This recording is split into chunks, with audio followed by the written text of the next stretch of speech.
it even possible to live out a bag for 10 years? Hi guys, I'm Sean Brett and this is my travel life. If you don't know who I am, well, I'm Sean. I kind of just said that. And I had a pretty normal life at one point. I was working a normal job. I was in a normal house, renting a normal house, and going on trips and holidays where I could, just like a normal person would. And then boom, I decided, why don't I live out of a bag for 10 years of my life? And I thought, yeah, that sounds like a good idea. So this video, I'm going to tell you how, why, and what bag I'm going to choose to live out for the next 10 years. This video is perfect for you if you're wanting to be a minimalistic, or you want to live out a bag like me, or you just want to see my crazy life unravel. Well, stay tuned and maybe press that subscribe button, because things are only going to get worse. So the first question on everyone's lips, why the hell would you want to live out a bag for 10 years? It's pretty simple. Actually, the good outweighs the bad, and it's by a lot. Like, when I say the good outweighs the bad, everything you can do with not living out of a bag, you can do while living out of a bag. So you can get a job living out of a bag. You can have a house living out of a bag.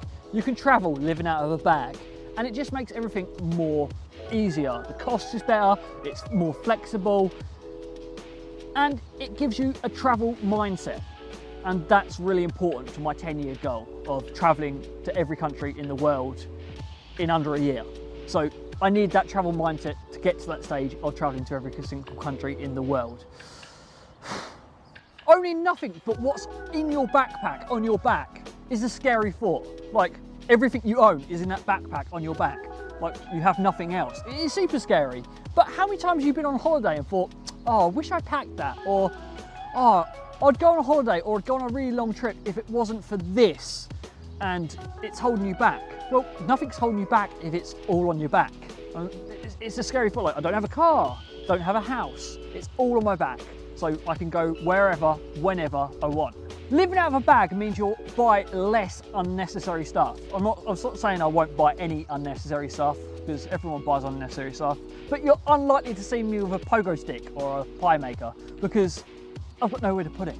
The main reason why I'm doing this is to stay on the same mindset of a traveller. So living out of a backpack doesn't just make you feel like you're a traveller, you are a traveller. And if you do settle for a bit, you know that it's not permanent, because you'll see your bag in the corner of the room and you'll be like, I could leave it any second I wanted. Just put it all in the bag and go.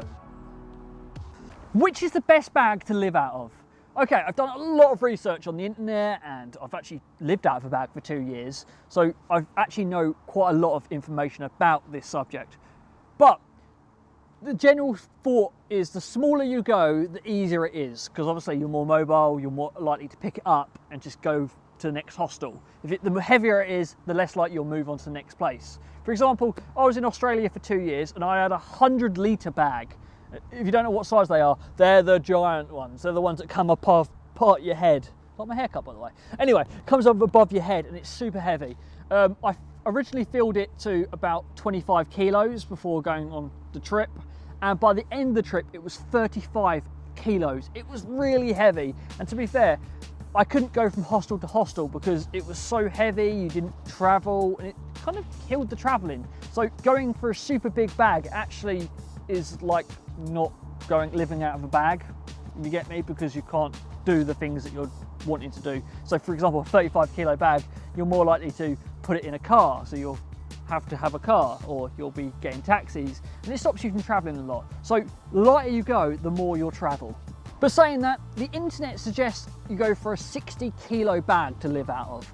And to be fair, I would recommend the same. A 60 kilo bag is enough for your clothes and stuff to live with, like a plate, a spork, and just the general wear and tear stuff. But I haven't just got wear and tear stuff, I've got YouTube kit. And YouTube kit normally sits in a bag. This lovely bag, which has got a side compartment for a laptop, which I no longer have. And my YouTube stuff sits in there. And this bag is a 20-litre bag.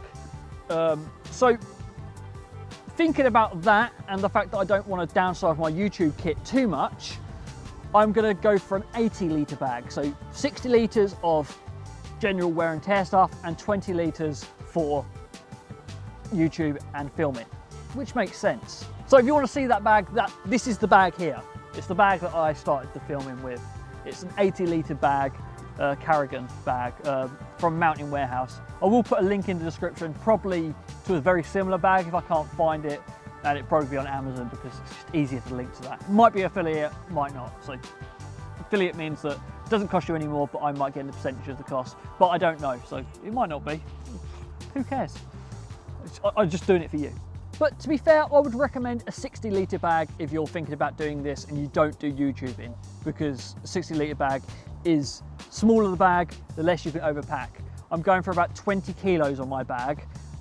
20 kilo minimum sort of ish. The aim I'm going for 25 kilo max. If I go over 25 kilos, I need to start getting rid of stuff. So that's my bag limit, going from 20 kilos to 25 kilos. This is for two reasons. One, 25 kilos is a manageable weight on your back. Anything more than that, it's just, for a long period of time, it's just too heavy to travel with. And also, when it comes to flights, a lot of flights want it around 20 to 25 kilos. And I can take this out as a hand luggage to make it go lower if I need to. So I've got that balance and fluctuation. So 20 kilos is what I'm aiming to make that bag down to. So if you want to know what's to aim for your bag, 20 kilos, 25 kilos max. So how am I going to live out of a backpack for 10 years? Well, I've explained the practicality of it, but I haven't explained how this will impact my life. And to be fair, it's not going to impact my life as much as you think, because it's a lot easier to unpack a bag than it is to downsize to a bag, if you get me. So if I ever need to, I can just unpack my bag and live a normal life. But to go the other way around, it's a lot harder. So the impact I'm going to get at the moment is actually downsizing my kit, because that's going to affect me more. And the reason why this is going to affect me so much is the fact that I have this much stuff. Yeah, a car full of stuff. It is a massive amount of stuff to get down to a size of a backpack. So you have to work out what to get rid of and what to keep. And I've got a lot of junk in there, a lot of stuff for houses, household stuff like pots, pans. I don't need that. A Hoover. I don't need to take a Hoover in my backpack. So I can get this kit down a lot quite quickly. There is one problem though. I have a computer, and my computer is what I use to edit these films on. Yeah, these videos. And without it, it would be really difficult to edit. I would have to get my camera, upload it to the cloud, download it to an iPad, pick it up from the iPad, edit it on the iPad, and then upload it to YouTube, ready to go. Which doesn't sound too complicated, but the limited program that an iPad can do compared to a computer would be really, really shocking. So I'd actually be downgrading my quality of my camera and my videos just so I can travel more, which is not a compromise that I want to make. I actually want to make these videos better every single time, and doing that would make it worse, so I wouldn't be achieving what I want to do. So I'm not going to be doing that.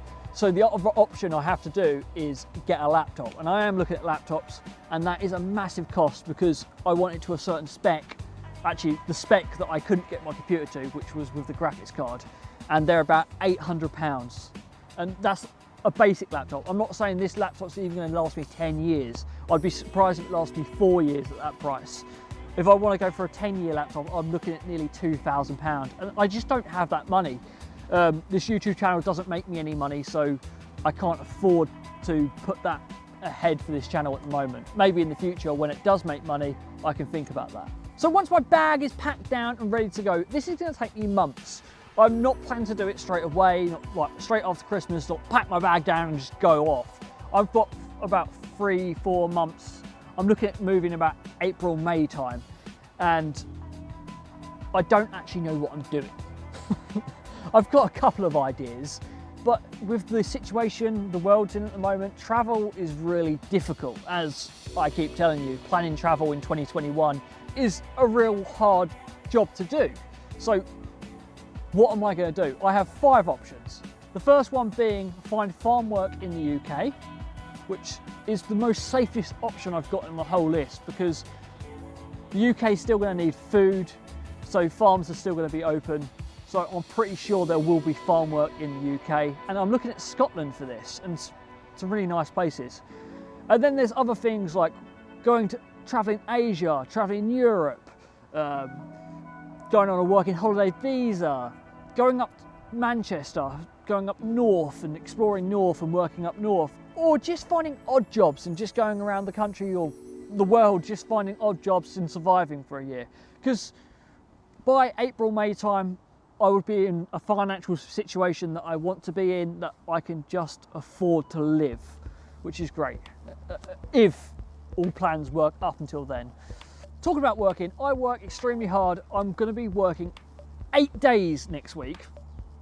Okay, yeah, okay, there's 7 days in a week, but I'll be working 8 days next week, which is means that I won't be filming. I have got a Christmas sketch lined up, so there will be that coming out next week. And the week after, I will be doing a review as a creator of my channel. So it'll be inside the creator mind. If you haven't seen that, I've got a whole playlist for YouTube travel creators. I wasn't thinking about doing any more of them, but I might do the odd couple. So I'm going to be doing that and doing an overhaul of my channel.